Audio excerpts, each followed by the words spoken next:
नागरिक संघर्ष समिति के माध्यम से मैं आपके बीच में लाइव हो रहा हूं।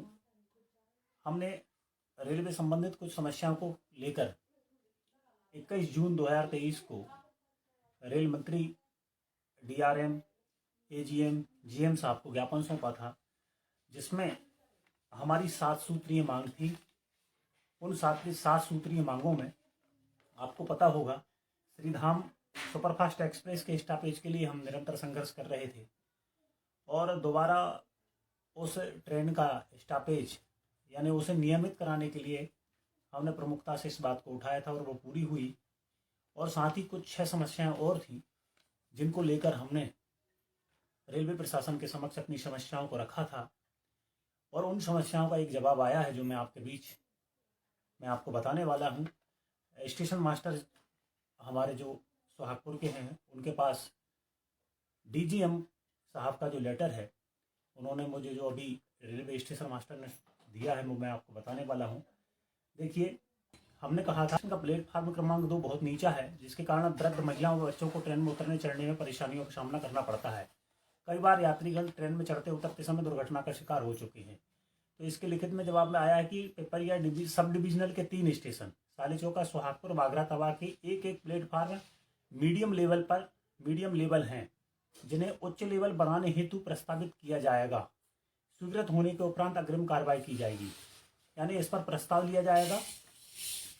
तीसरी समस्या थी कि प्लेटफार्मों पर डिस्प्ले बोर्ड ना होने के कारण यात्रियों को अपना कोच ढूंढने में बहुत परेशानी होती है, दौड़ना भागना पड़ता है। इसके अभाव में कई यात्री पिपरिया या इटारसी से यात्रा करने हेतु बाध्य होते हैं। ये अधिकतर समस्या यात्रियों के बीच में आती है।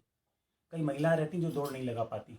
कई बार मैंने भी इस समस्या का समाधान ढूंढने का प्रयास किया, तो कोच डिस्प्ले ना होने के कारण अत्यधिक असुविधाओं का सामना करना पड़ता है। तो इसके लिखित जवाब में दिया है कि कोच और ट्रेन संबंधी जानकारी के लिए प्लेटफार्म के मुख्य द्वार पर कोच एट ए ग्लास की सुविधा उपलब्ध है, इसका लाभ लिया जा सकता है। इसमें थोड़ा मुझे भी संशय हो रहा है। मैंने स्टेशन मास्टर से पूछा, क्योंकि बहुत दिनों से मैं स्टेशन गया नहीं, हालांकि कल रिजर्वेशन कराया था, परंतु अंदर मेरा जाना नहीं हुआ। तो चौथी समस्या जो थी, कुछ गाड़ियों के स्टॉपेज की हमने मांग की थी, उनके संबंध में भी हमें लिखित जवाब आया है, आश्वासन मिला है। हमने कहा था कि चौथी समस्या जो है कि स्टेशन पर यात्रियों के लिए आवश्यक सुविधाएं जैसे वेटिंग रूम, शौचालय इत्यादि जो समस्याएं हैं, इनका उन्होंने लिखित जवाब दिया कि ये सब सुचारू रूप से चल रहे हैं। परंतु इससे भी मुख्य जो बात है वो है 5वीं, और ये 5वीं समस्या आज हमारे रूप में बड़ी व्यापक रूप से जुड़ी हुई है। लगभग 40 से 50 गाँव के लोगों का रेलवे संपर्क गेट से आना जाना होता है। आदिवासी बहुल क्षेत्र है और यहाँ पर अंडर ब्रिज या ओवर ब्रिज नहीं है। इस बात को हमने 2-3 बार और भी ज्ञापन के माध्यमों से उठाया है। तो इस पर एक अच्छा जवाब हमारे पास आया है, ये सुनिए आप।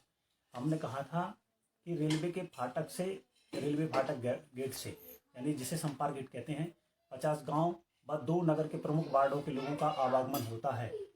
ओवरब्रिज, अंडरब्रिज न होने के कारण नागरिकों को घंटे खड़े होकर गेट के खुलने की प्रतीक्षा करनी पड़ती है।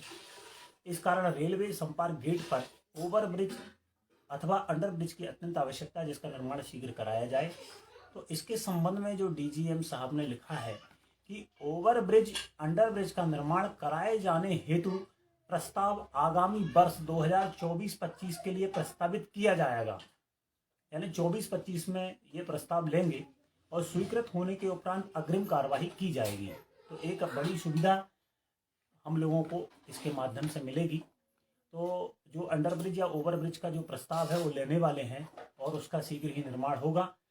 एक मांग और जो श्रीधाम के साथ ही लोगों ने कहा कि इसे भी उठाइए, हमें 2-3 गाड़ियों के ठहराव की आवश्यकता है, स्टॉपेज की आवश्यकता है। इन गाड़ियों का स्टॉपेज भी होगा तो निश्चित ही सुविधाएं बढ़ेंगी।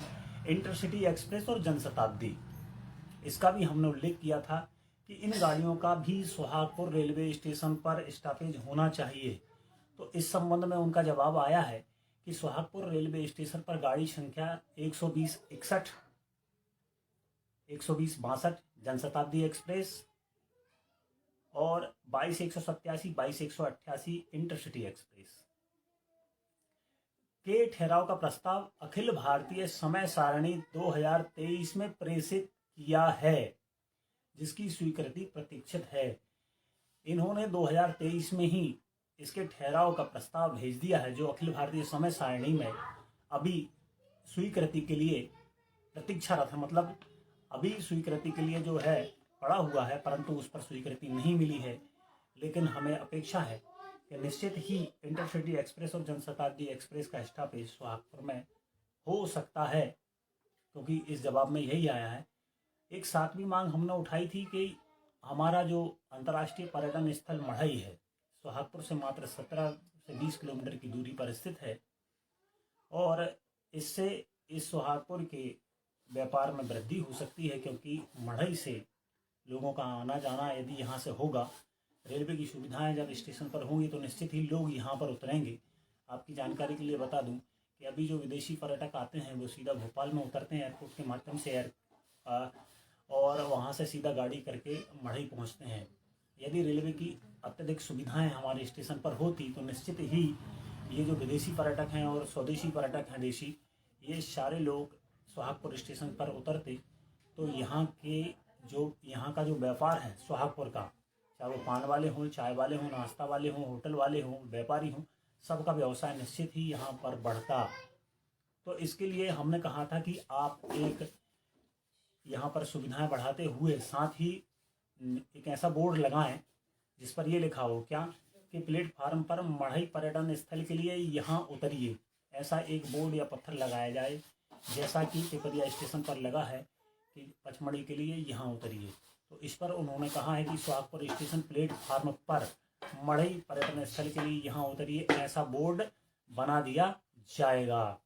तो ये मांग तो उन्होंने बिल्कुल मतलब सीधे कह दी है कि हाँ ये पूरी हो जाएगी, कि हम इसका बोर्ड हम लगा देंगे। तो ये बातें जो मैंने आपके बीच में रखी हैं, जो ज्ञापन आया था, ये ज्ञापन है हमारा, जो हमने ज्ञापन पहुंचाया था 21 जून को, और जो आया है वो आप उसके संबंध में मैंने आपको अवगत कराया है। निश्चित ही रेलवे से संबंधित समस्याओं का समाधान होगा और आप नागरिक संघर्ष समिति के साथ जुड़े रहिएगा। अभी ओवरब्रिज या अंडरब्रिज की प्रमुख मांग है,